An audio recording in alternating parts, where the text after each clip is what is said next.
하나님 말씀은 열왕기상 19장 13절에서 18절까지입니다.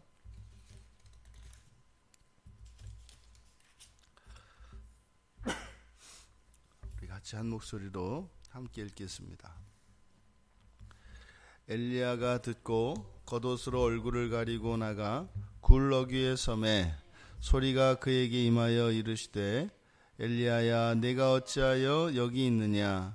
그가 대답하되 내가 만군의 하나님 여호와께 열심히 유별하오니 이는 이스라엘 자손이 주의 언약을 버리고 주의 제단을 헐며 칼로 주의 선지자들을 죽였음이오며 오직 나만 남았거늘 그들이 내 생명을 찾아 빼앗으려 하나이다. 여호와께서 그에게 이르시되 너는 내 길을 돌이켜 광야를 통하여 다메섹에 가서 이르거든 하사엘에게 기름을 부어 아람의 왕이 되게 하고 또 너는 또 님시의 아들 예후에게 기름을 부어 이스라엘의 왕이 되게 하고 또 아벨무홀라 사밧의 아들 엘리사에게 기름을 부어 너를 대신하여 선지자가 되게 하라. 하사엘의 칼을 피하는 자를 예후가 죽일 것이요 예후의 칼을 피하는 자를 엘리사가 죽이리라. 그러나 내가 이스라엘 가운데에 7,000명을 남기리니 다 바알에게 무릎을 꿇지 아니하고 다 바알에게 입맞추지 아니한 자니라. 아멘. 하나님이 여호와 하나님이 지나가실 때 일어났던 그 놀라운 이적, 그 하나님의 현현을 나타내는 그 전형적인 그 현상들이 나타났음에도 불구하고 엘리야가 그렇게 대번에 하나님 앞에 순종하고 자신이 가지고 있었던 모든 생각들, 불만이겠죠. 그래서 그렇게 엘리야는 특별히 자기 민족을 사랑하는 사람이었고 지금 자기 민족이 우상에 빠져 있어서 가야 할 길을 가고 있지 않은 것으로 인하여 몹시 마음 아파하던 사람이었고 그 일을 위해서 자기 한 목숨 바치는 것을 조금도 아까워하지 않던 사람이었습니다. 그 일을 위하여 헌신을 다 했건만 그리고 자신의 헌신에 대해서 하나님이 함께 하심으로 그것을 확증해 주셨건만 그것이 자신의 뜻대로 되지 않았을 때 그 조국에 대한 그 조국의 그리고 하나님 나라에 대한 그 열심, 이것이 자기의 뜻대로 되지 않자 엘리야에게는 완전한 그 절망이 찾아왔습니다. 그런 그에게 여호와께서 다시 나타나셔서 엘리야를 이제는 다시 한번 사명을 주심으로 그를 회복시키시려고 하고 있는데 지금 우리가 읽은 13절에서 14절까지 이 말씀은 앞에서 10절에서 하셨던 그 말씀을 그대로 반복하고 있는 것을 볼 수 있습니다. 그러니까 무엇이에요? 엘리야에게 변화가 있다 없다? 없다라는 거예요. 그러니까 여호와가 친히 나타나셔서 여호와께서 친히 나타나셨음에도 불구하고 엘리야의 마음은 움직이지 않고 있다라고 하는 겁니다. 단지 그에게 일어난 변화는 뭐예요? 겉옷을 얼굴로 가리고 이제 굴 어귀에 선 겁니다. 앞에서 여호와 앞에 산에 서라고 그랬습니다. 산에. 그러니까 굴 밖으로 나오라는 말씀이시죠. 그런데도 엘리야는 굴 밖으로 나가는 것이 아니라 굴 어귀에 섰다 이렇게 이야기를 합니다. 굴 어귀에 서서 다시 동일한 대답을 하고 있는 엘리야를 보게 됩니다. 그래서 다시 동일하게 여호와께서 내가 어찌하여 여기 있느냐라고 물으십니다. 모세를 부를 때가 생각이 납니다. 그러니까 모세를 하나님이 여호와께서 부르셨고 불붙는 떨기나무 앞에 모세가 나왔을 때 내가 서 있는 그곳은 거룩한 곳이다. 그래서 신을 벗으라 라고 하셨던 그때의 장면과 지금 굴 안에 있는 엘리야에게 말씀하시는 이 장면이 비교가 됩니다. 그래서 내가 어찌하여 여기 있느냐. 그리고 이제 여호와께서 엘리야에게 새로운 사명을 주십니다. 그런데 지금 주시는 이 사명이 엘리야의 기대, 엘리야의 생각과 많이 다른 것을 보게 됩니다. 왜냐하면 지금 이 엘리야는 자기 민족에 대한 민족의 그 회심에 대하여 굉장한 그 갈망과 그 열심이 있는 사람입니다. 그러니까 지금 엘리야에게 관심은 무엇이에요? 이스라엘입니다. 이스라엘의 회복입니다. 그가 아무리 생각을 해도 자신이 가지고 있는 이 뜻은 뭐예요? 하나님 말씀에 딱 맞는 것이고 하나님이 기뻐하셔야 되는 일이고 하나님이 적극적으로 나서서 도와주셔야 되는 일입니다. 왜요? 그게 말씀대로니까요. 그러니까 아무리 생각을 해봐도 엘리야에게는 오류가 없어요. 그리고 또 이 사람이 지금 워낙 그 조구회와 또 하나님이 이렇게 갑자기 그 선지자로 불러서 쓰고 더군다나 후대에 가보면은 하늘로 데려가실 정도면 거의 완벽한 삶을 살아간 사람입니다. 그러니까 지금 엘리야가 아무리 자기 자신을 그리고 자기한 행동들과 자기가 가지고 있는 이런 생각과 계획들이 한치도 하나님의 뜻에서 벗어나는 게 없어요. 너무 완벽하단 말입니다. 문제는 하나님인 거예요. 최선을 다하신 게 아니죠. 나는 최선을 다해서 나는 열심을 했는데 하나님은 최선을 다하지 않으신 거예요. 왜요? 상황이 안 바뀌었으니까. 나는 내가 최선을 다한 거 아니까. 그러면 내가 알지 못하는 여호와께서 최선을 다하지 않은 거예요. 어떻게 지금 이 엘리야는 하나님을 판단하고 있어요? 상황을 보고 그 상황을 가지고 하나님을 판단하고 있습니다. 그러니까 지금 엘리야에게 판단의 대상이 되어버린 여호와 하나님입니다. 근데 지금 추호도 엘리야는 그런 생각하지 않습니다. 왜요?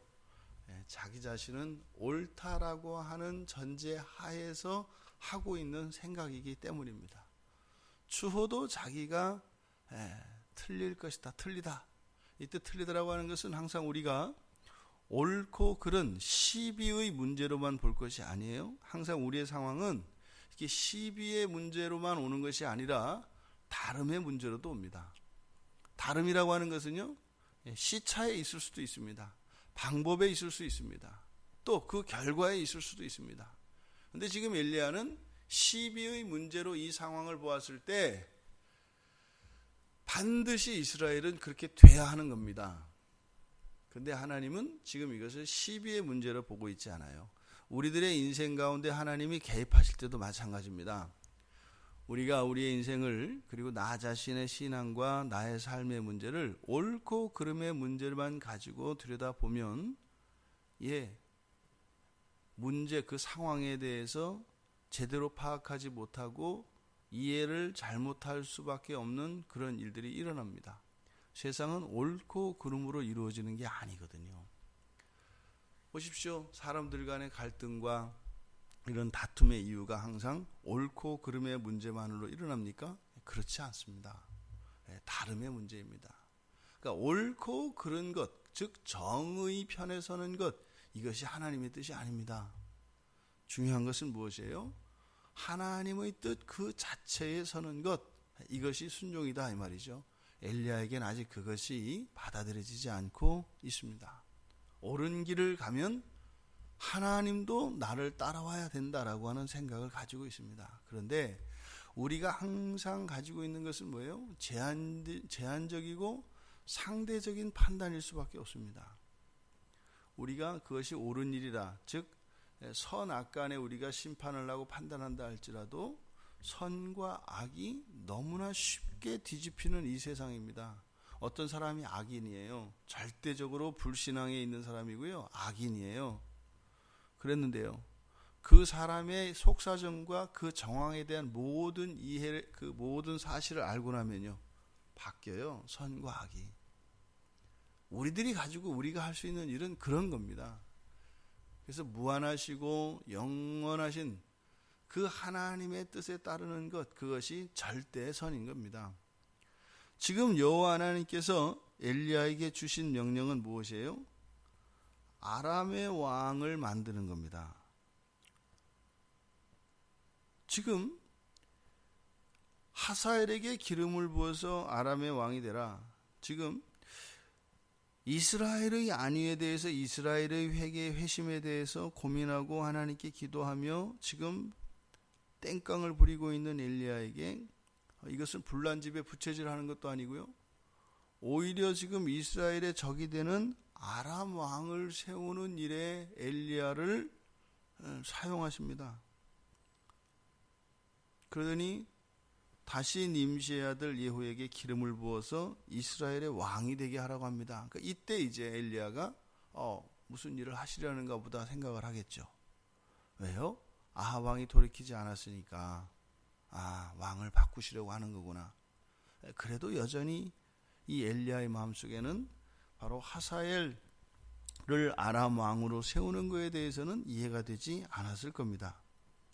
그리고 또 뒤에 가니까 아벨므올라 사밧의 아들 엘리사에게 기름을 부어서 너를 대신하여 선지자가 되게 하라고 합니다. 섬찟하는 얘기죠. 섬찟한 얘기입니다. 그 말씀 드렸나요? 그래서 어떤 목사님이 너무 힘들어서, 그러니까 지금 엘리야하고 비슷한 상황인 것 같아요. 그래서 너무 잘못되어 있어서 그걸 그렇게 하면 안 되고 고쳐야 되고 개혁해야 되고 그걸 바로 잡아야 되는데 뜻대로 안 되고 그래서 너무 힘들더래요. 너무 힘들더래요. 그래서 이제 막 기도하는데 마음속으로 그런 생각이 들더래요. 하나님이 마치 그 목사님에게 그런 얘기 하는 것 같더래요. 너 아니어도 시킬 애들 많다. 똑바로 해라. 이런 마음이 오더래요. 그래서 아니 지금 그 상황이 너무 지금 잘못돼서 그걸 막 지금 바꿔야 되겠다고 그래서 막 이렇게 생각하고 있는데 하나님이 이렇게 주시는 마음이 너나 잘하세요 이거죠. 너 똑바로 해. 너 말고도 시킬 사람 많아. 그 얘기 하니까는요, 그 주변 환경의 그 불의와 그 잘못된 그것들에 대해서 온 몸이 다 빼앗겨서 본인에게 주어진 그 사역을 감당할 수, 그 사역에도 집중할 수 없었던 그 마음이 싹 사라지고요. 네, 알겠습니다. 그렇게 해서 그래서 그 잘못된 문제들과 이것들은 하나도 안 바뀌었는데 다시 사역에 집중할 수 있게 되었다고 이야기를 하더라고요. 지금 엘리야에게 하나님이 지금 계속 엘리야가 이 거룩한 뜻, 그 민족의 그 회개를 위해서 이게 거룩한 뜻을 품고 있는데 지금 딱 하나님이 엘리야한테 이제 그 말씀 하시는 것 같아요. 알았어, 너 말고 그러면 내가 엘리사 시킬게. 뭐 이렇게 이제 하신 장면입니다. 그런데 그 뒤에 엘리야가 이제 이해할 수 없었던 그 내용을 17절에서 하나님께서 자세히 시원하게 이야기를 해주십니다. 하사엘의 칼을 피하는 자를 예후가 죽일 것이고 예후의 칼을 피하는 자를 엘리사가 죽일 것이다. 그러나 내가 이스라엘 가운데 7,000명을 남기리니 다 바알에게 무릎 꿇지 아니하고 바알에게 입 맞추지 아니한 순결한 그리스도인들이다. 뭐 이런 거겠죠. 엘리야에게 이제 정확한 이해가 되었습니다. 여호와께서 세대를 바꾸셔서 이 일을 이루시는구나. 이 세대에는 이것이 될 수 없는가 보구나. 지금 예후를 하사엘을 아람 왕을 세워서, 그러니까 아람 왕을 통하여서 이스라엘을 징계하시겠다는 말씀인 거죠. 그리고 또 예후를 세워서 또 다시 하사엘에 의해서 징계를 받았음에도, 즉 침략을 받아 고통을 당했음에도 불구하고 돌이키지 아니한 자들, 그들을 또한 예후의 손을 거쳐서 또 정결케 하고 가를 것이고, 또 거기에서 남은 자 가운데도 엘리사를 통해서 하나님께서 순결한 하나님의 백성들을 세우겠다라고 하는 하나님의 뜻을 엘리야가 알게 되었습니다. 그러니까 지금 여기서 하사엘과 예후와 엘리사, 이들은 무엇이에요? 바로 하나님의 징계의 도구로 쓰임을 받는 사람들입니다. 그런데 이들을 사용하셔서 이스라엘을 징계하는 것이 심판의 목적이 아니라 맨 끝에 이 7,000명을 향하고 있음을 보게 됩니다. 그러니까 언약의 백성들에게 일어나는 고난과 고통의 일들은 심판이 아니라 징계라고 하는 용어를 사용합니다. 그러니까 심판과 징계라고 하는 것은 죄와 관련되어서 삶 속에서 일어난 고난과 고통을 의미하는 것인데, 징계는 언약의 백성들, 즉 믿는 자들, 하나님의 백성들에게 사용하는 용어이고, 심판이라고 하는 것은 하나님의 백성이 아닌 하나님이 택하지 아니한 자들을 향하여 사용하는 말입니다. 그러니까 이들은 하나님의 징계의 도구로 사용하시려고 하는 거죠. 그래서 심판의 목적이 아니라 정화에 있습니다. 그래서 우상으로부터 돌이키기 위한 징계의 도구로 하사헬과 예후와 엘리사를 사용할 것을 말씀하여 주신 것입니다. 오늘 엘리야에게 내려진 이 사명, 그 사명을 보니까 세대 교체가 이루어지고 있는 것을 보게 됩니다. 그래서 결국 이스라엘 왕이 아합에게서 예후로 바뀔 것이며, 그것은 단순한 왕권 교체가 아니라 그 세대에, 즉 아합 왕에게 주었던 그러한 사명이 불순종으로 이루어지지 않았을 때 하나님께서 세대 교체를 이루신다는 겁니다. 이것은 바꾸어 말하면 어느 세대에나 그 세대적 사명이 있습니다. 종종 어떤 가정들의 이렇게 신앙의 역사를 계보를 보면 1세대 신앙, 2세대 신앙 이렇게 쭉 있지 않습니까? 그런데 그 자녀의 세대가 1세대 신앙인 경우, 또 부모의 세대가 1세대 신앙인 경우 좀 다릅니다. 죽음의 의미가 다릅니다. 죽음의 의미가. 그리고 우리들이 그 신앙의 계보 안에서 완전히 그 가정 안에 신앙이 들어가지 않은 그 가정 안에서 일어나는 죽음은 이 구원의 일들과 반드시 관계되어 있습니다. 그래서 부모님들이 살아 계시는 동안은 그 부모님들 세대에 주어진 그 사명이 있습니다. 그래서 그 사명이 그 가족을 또 붙들고 있어요. 그러니까 부모들이 살아 계실 때와 부모들이 살아 계시지 않을 때는 완전히 인생이 달라집니다.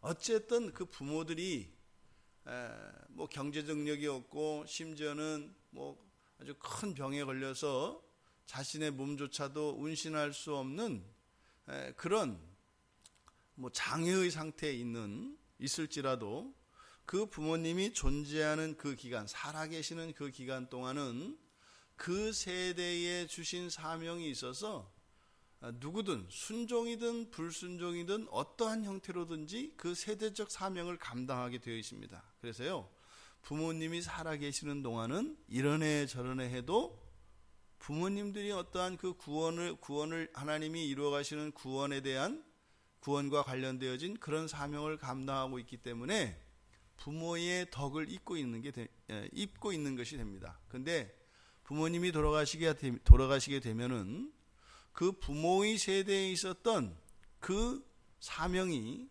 자녀들에게 물려지는 것을 보게 됩니다. 그래서 제가 꼭 부모님들이 돌아가실 때쯤 되면 자녀들에게 그 가정에 있는 아직 신앙적인 과제들, 신앙적인 이런 난제들, 이런 것들을 속히 풀어낼 것을 제가 권면합니다. 왜냐하면 부모님들이 계실 때와 부모님이 계시지 않을 때는 완전히 다른 방식으로 우리의 신앙과 삶이 진행되기 때문입니다. 지금 아합의 불순종으로 인해서 이제는 왕이 바뀌는, 즉 이 세대 교체가 이루어지는 이것이 자연스러운 세대 교체가 아니라 아합의 불순종으로 인한 것입니다. 거기에는 하나님의 징계가 따를 것이고 그 징계는 매우 큰 고통을 동반하게 됩니다. 이것을 통해서 우리가 알 수 있는 것은 하나님의 뜻은 반드시 성취된다는 겁니다. 엘리야가 가졌던 그 마음, 아합 왕을 돌이켜서 회개하고 이스라엘을 우상에게서 떠나 여호와께로 돌이키게 하려고 하는 그 마음은 하나님의 뜻 분명합니다. 그런데 그 하나님의 뜻을 성취되는 방식이 반드시 우리가 생각하는, 우리가 예상하는 그러한 방식이 아니라 하나님의 뜻과 방식에 따라 성취된다는 것을 우리가 기억해야 합니다. 우리가 우리의 뜻대로 하나님을 꺾어서 하나님을 우리에게 순종시키려고 하는 이러한 어이없는 그런 일들이 종종 일어납니다. 모든 것이 될 것이 다 되었고 내가 해야 될 모든 의무들을 다 했음에도 불구하고 상황이 바뀌지 않을 때, 그때는 우리의 생각과 하나님의 생각이 다르다는 것을 알고 믿음으로 기다려야 할 때입니다. 얼마간요? 죽을 때까지요. 그 결과에 대해서는 절대적으로 하나님께 있다는 것을 우리가 잊어서는 안 됩니다. 한 치 앞도 모른다니까요. 우리가 옳다고 생각하고 그것이 나에게 유익이 될 것이라고 확신하는 그 일이 일어나고 나면 그 뒤에 가서 하나님은 이렇게 될 줄 알았으면 진작에 그것을 막았어야죠 라고 말할 수밖에 없는 상황이 기다리고 있기 때문에 하나님이 늦추고 계시다는 것을 절대적으로 신뢰해야 합니다. 하나님은 항상 최선의 삶으로 우리를 인도하십니다. 순종할 때뿐만 아니라 불순종할 때조차도요. 그래서 이 상황이 변하지 않는 이것에 대해서, 이것을 가지고 하나님을 판단하거나 나를 들여다보려고 하는 이런 시도는 매우 어리석습니다. 우리는 오직 하나님 말씀인 성경을 통하여 나를 판단하고 하나님을 알아야 합니다. 그리고 이 상황은 믿음으로 하나님의 때를 기다릴 수 있어야 합니다. 엘리야는 철저하게 하나님의 말씀에 순종했던 사람입니다. 자기의 목숨조차 아끼지 않았던 사람입니다. 오죽하면 엘리야가 열심히 유별하였다라고 했겠습니까? 그런데 엘리야에게 문제는 무엇이었습니까? 결과에 대하여 자기 자신이 주도권을 쥐고 있었습니다. 우리가 하나님의 말씀을 듣는 것이 결과를 위한 것이어서는 안 됩니다. 그 결과를 이루기 위하여 순종하는 것이라면 그것은 이미 순종이 될 수 없습니다. 그것은 오히려 하나님을 데려다가 나의 뜻을 성취하기 위한 도구로 전락시켜 버리는 것이기 때문입니다. 우리 생각에 그 결과가 절대적으로 선하고 반드시 되어져야 되는 것이라 할지라도 그것은 하나님의 은혜로 우리들이 받아들일 수 없다면 그런 결과가 일어나지 않는 것이 우리에게 유익합니다. 우리도 모르는 사이에 자꾸 우리들의 삶의 정황, 이것을 가장 우리의 신앙과 삶의 중심에 놓고 우리가 신앙생활을 하려고 한다면 우리가 의도하지 않았을지라도 하나님을 우리의 종으로 삼게 되는 그런 결과가 나온다는 것을 기억하시기 바랍니다. 엘리야가 행했던 실수입니다. 엘리야는 하나님이 인정한 사람입니다.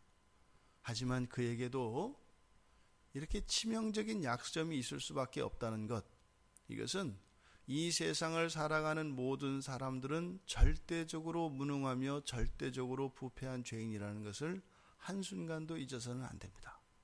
하나님의 인정을 받는 그 순간조차도 우리가 의롭기 때문에 우리를 인정하는 것이 아니라 하나님의 은혜와 하나님의 자비하심이 우리를 의롭다고 하는, 인정하시는 그 이유인 것을 기억해야 합니다. 우리는 모든 것을 다 지키고 모든 것에 다 순종하고도 우리 스스로 무익한 종입니다 라고 고백할 수밖에 없는 것이 우리의 정체성인 것을 늘 기억하시기 바랍니다. 그러면은요, 한치의 오차도 없고 한치의 실수도 없으신 하나님이 어련히 알아서 우리의 미래와 우리의 인생을 책임져 주실 것입니다. 그 하나님의 보호와 그 은혜와 사랑에 덧입혀 살아가시는 복된 여러분들 되시기를 주님의 이름으로 축원합니다. 하나님께서 엘리야에게 내 길을 돌이켜라 하시고 오히려 원수 되어진 아람의 왕을 세우는 일에 엘리야를 사용하셨습니다. 이것은 단지 돌아온 길을 다시 되돌아갈 것을 이야기한 것이 아니라 엘리야의 생각과 엘리야의 신앙에 방해가 되는 요인을 내려놓고 그 마음을 바꿀 것을 요구하신 말씀이었습니다. 저희들에게도 이 말씀이 동일하게 하나님의 말씀으로 들리게 하여 주셔서 옳고 그른 것이 아니라 다른 것으로 인하여 하나님 앞에 저희들이 불순종하고 있는 것이 있다면 전적으로 하나님의 주권을 의지하며 하나님의 뜻에 순종하는 것이 우리의 삶의 어떠한 문제보다 우선하는 것이며 더욱 큰 가치인 것으로 바뀔 수 있는 저희들이 되게 하옵소서. 그래서 저희들의 인생의 모든 것을 되돌아보아 오직 하나님만 영광되기를 원합니다. 이 하루도 저희들의 삶 가운데 영광 받아주시고 저희 이 세상을 창조하시고 저희를 구원하신 그 하나님의 은혜에 부응하는 삶이 될 수 있도록 은혜를 더하여 주시옵소서. 감사하며 예수님의 이름으로 기도드리옵나이다. 아멘.